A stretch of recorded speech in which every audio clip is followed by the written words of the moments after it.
स्वामी आणि चोळप्पा.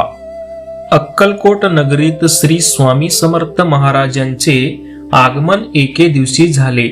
त्यावेळी अनेक लोकांना स्वामींचे दिव्य स्वरूप समजले नव्हते, पण चोळप्पा नावाचा एक भक्त स्वामींना ओळखून गेला होता.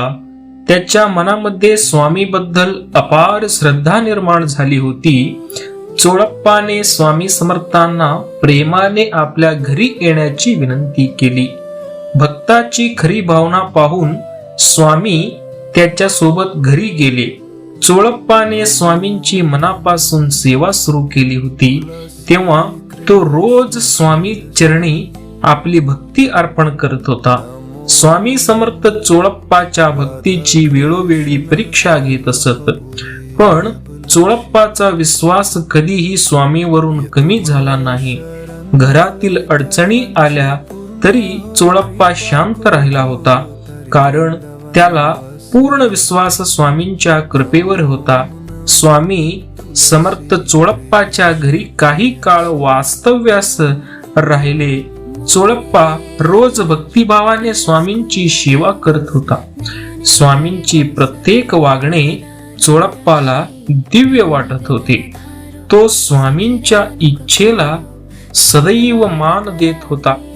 कधी स्वामी अचानक रागवत, कधी विचित्र लीला करत, पण चोळप्पाची श्रद्धा कायम अढळ राहिली होती. चोळप्पाची पत्नी येसुबाई कधी कधी चिंतेत पडत, पण चोळप्पा तिला सांगत, स्वामी सर्व जाणतात. नेहमी एक दिवस स्वामी समर्थांनी चोळप्पाची मोठी परीक्षा घेतली. त्या परीक्षेमध्ये चोळप्पाने आपली भक्ती सिद्ध केली. स्वामी समर्थ चोळप्पाच्या सेवेमुळे अत्यंत प्रसन्न झाले होते. त्याच्यावर कृपादृष्टी ठेवून त्याला आशीर्वाद दिला होता. चोळप्पाचे जीवन स्वामी सेवेत पूर्णपणे समर्पित झाले होते. गुरुभक्तीचे हे नाते सर्वांशी आदर्श बनले होते. चोळप्पाची निश्चिम भक्ती पाहून स्वामी समर्थ प्रसन्न झाले होते. त्याच्यावर स्वामींची कृपा सदैव राहिली होती. कायम स्वामी समर्थांनी चोळप्पाला अनेक आध्यात्मिक अनुभव दिले होते. त्याच्या जीवनातील संकटे स्वामींनी दूर केली होती. चोळप्पा स्वामींच्या चरणी अखंड सेवा करत राहिला. त्याचे मन नेहमी स्वामी नामात रमले होते. स्वामी समर्थांनी चोळप्पाला पवित्र पादुकांचा आशीर्वाद दिला. त्या पादुकांची सेवा करून चोळप्पा धन्य झाला होता. गुरु आणि भक्त यांचे हे प्रेम अतूट होते.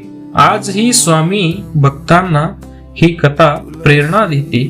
खरी श्रद्धा आणि सेवा यामुळे गुरुकृपा मिळते. चोळप्पाचे नाव आजही भक्तीमध्ये आदराने घेतले जाते.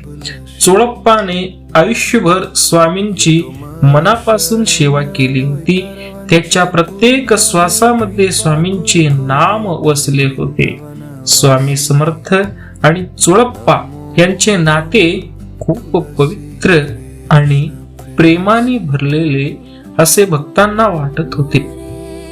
अनेक भक्त चोळप्पाकडे येऊन मार्गदर्शन घेत असत. तो सर्वांना स्वामींच्या भक्तीचा मार्ग सांगत असे. चोळप्पाच्या घरामध्ये स्वामींचे स्मरण सतत होत असे. त्या घराला भक्तीचे पवित्र स्थान मानले गेले. स्वामी समर्थांनी चोळप्पावर आपली कृपा ठेवली होती. ही गुरुभक्तीची कथा आजही प्रसिद्ध आहे. श्रद्धा, सेवा आणि समर्पण यांचा सुंदर संदेश देते. स्वामी चरणी विश्वास ठेवला तर जीवन धन्य होते. जय जय स्वामी समर्थ. श्री स्वामी समर्थ.